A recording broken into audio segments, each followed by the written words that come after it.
So I am lucky enough to be joined right here on the stage 5 with none other than Mr. George Lynch, who's going to show me a thing or two about playing guitar. One of the greatest around.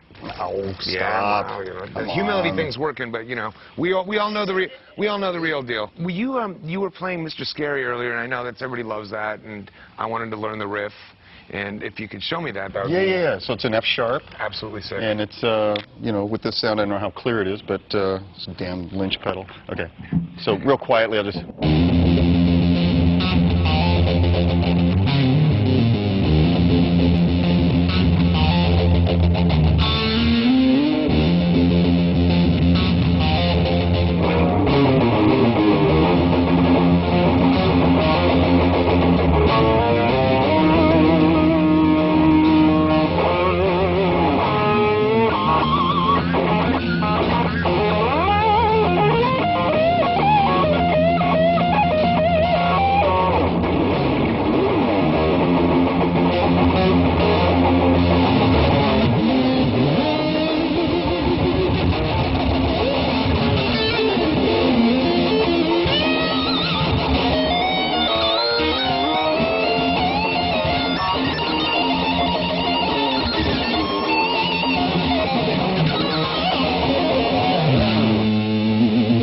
Jamming with Lynch is not easy to do.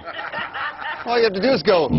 But there's something interesting about that, because you have to switch up your picking hand, because you get into this. You have to go from up and down to downstrokes. Is that right? You know what? When you break it down, it's trippy, right? Because you don't think about it when you're writing. Well, sometimes I'll just pull the pick out altogether and just palm the pick and just play fingerstyle, you know? Wow.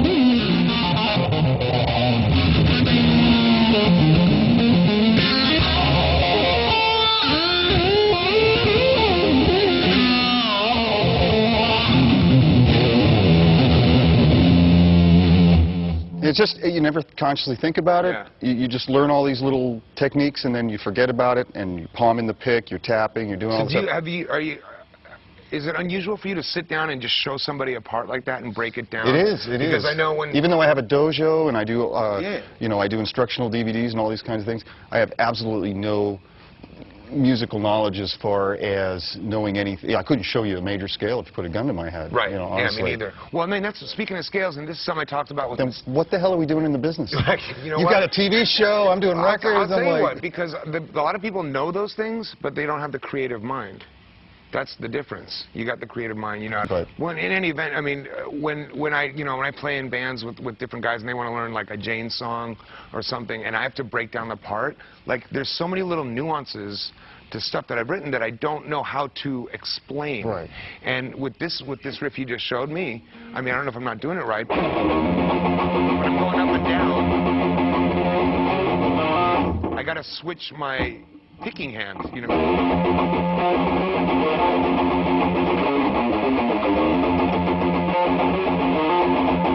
You know what I mean? It's just, I think pretty much I stick to alternate picking. Let's take a look. look. Know, back and forth. So.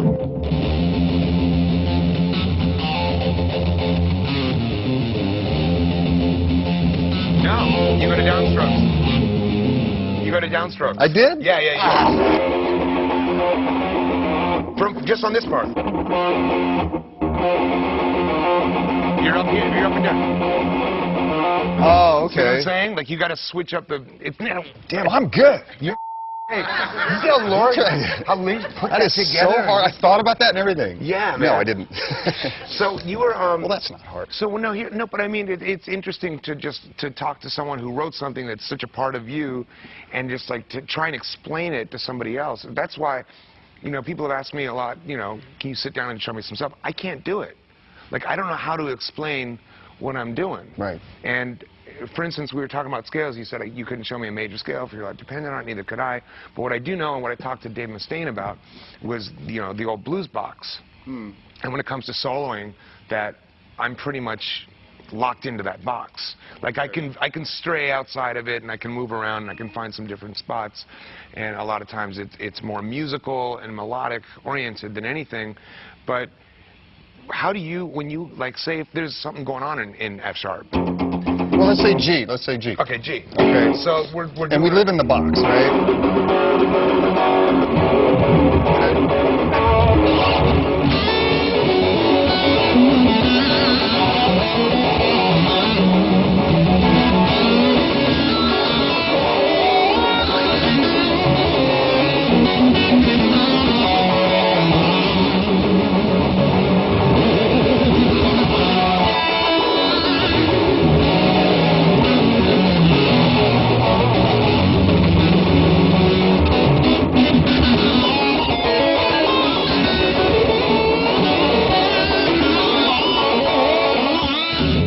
Because now you're all over the place. I mean, you're in the box, but you're straying from it. Is that something? When I first started out, right, it's all about 1-3, 1-2, 1-2, 1-2, 1-3, 1-3, right? Mm-hmm. Yeah, of course. And then how I evolved out of that is thinking, okay, how do I be different? How do I create my own kind of thing, you know? And so you find those in-between notes, basically play between the dots. Yeah. So one of those notes would be the flatted fifth, which I emphasize quite a bit. You know, so instead of the C on the G string, C sharp. You know, and that gives a little exotic feel. Yeah, so instead of that, I go.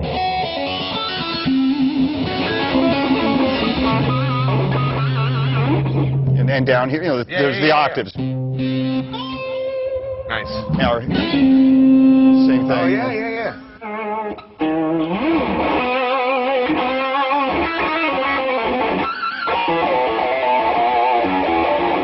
Combine that with the major third. Yes. You know, I do a lot of that. Now combine the major third with the flatted fifth, and you get. Oh,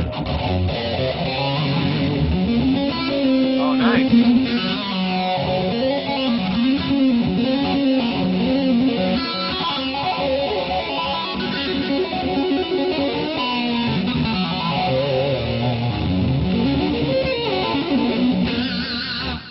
Yeah, that's going to take and that's very exotic. That's blues. Yeah. You know, really, when you think about it. It is. I mean, because you've definitely made your mark as a guy who's all over the neck, and one of the yeah, but it's just blues guitar. But I know, but one of the things I love about your playing, and certainly with your tapping techniques, is it doesn't sound like you're tapping.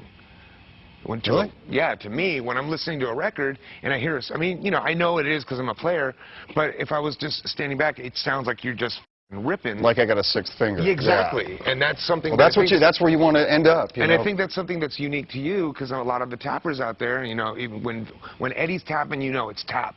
When you're tapping, you're not exactly entirely sure. I just slip it in. That's why. And it's from my perspective, it doesn't sound seamless, and I'm always struggling with it because I am basically a late '60s, early '70s guitar player. Yeah. That's, as I've grown through the years, people like Eddie and Yngwie and all these other guys have come along that have had a huge influence on me, and so I've incorporated that stuff into my style. But being somewhat older and sort of an old dog, you know, it's not like I was 15 when I was learning it, so it wasn't like I just grew up with it like a sponge. Yeah. You know, so it's still tough for me. You know, So I go see a guy like Vinnie Moore, and I'm like, oh.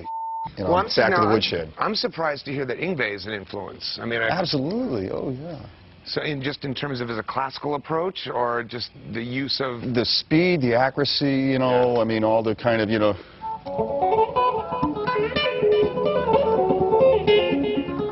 Are you a sweeper? Do you like do that arpeggiated stuff? Not much. I so don't again, it's tough for me. It's tough for me. Yeah, I can do. That'll do. Real tough. Yeah, that'll do.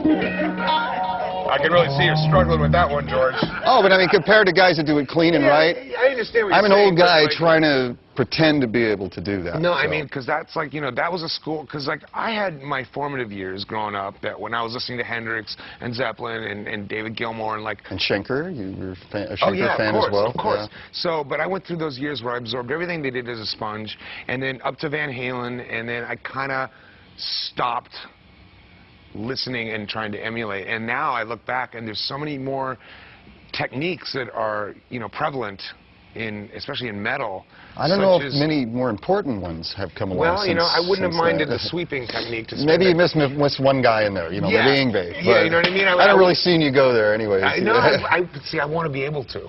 And so he can tell you, I sit at home, I watch these YouTube clips of guys teaching you how to do it, Paul Gilbert teaching you how to do it, and I'm sitting there, and it's like, you know, it's crazy. That's a whole other learning level. It's one thing to learn Clapton and Page and Hendrixy kind of stuff. It's a whole other thing because it's ultra technical, you know. But it's nice to see that, you know, because there is that ultra technical side of your playing, okay? And then you look at players like Hendrix and Clapton and David Gilmour, and you think, okay, well, these guys are full of a lot of soul and a lot of feeling. Combine the two. That's exactly what you do, isn't it? It's pretty much, don't tell anybody though, okay? This isn't on, is it? No, no, no. That's my whole secret thing that I try to... These are the ideas that we're going to be covering once we start the interview. Are you ready to go? Yeah, because that's all stuff, secret that I don't want to talk about. All right, so sitting with George Lynch here. Hope you learned a little something. I certainly did. Thank you so much. Yeah, thank you, Dave. You're so sweet. Thank you so much. Yeah, anytime. Thanks for being here. And let's, while we're going out, let's go over this Mr. Scary thing. Yeah, yeah.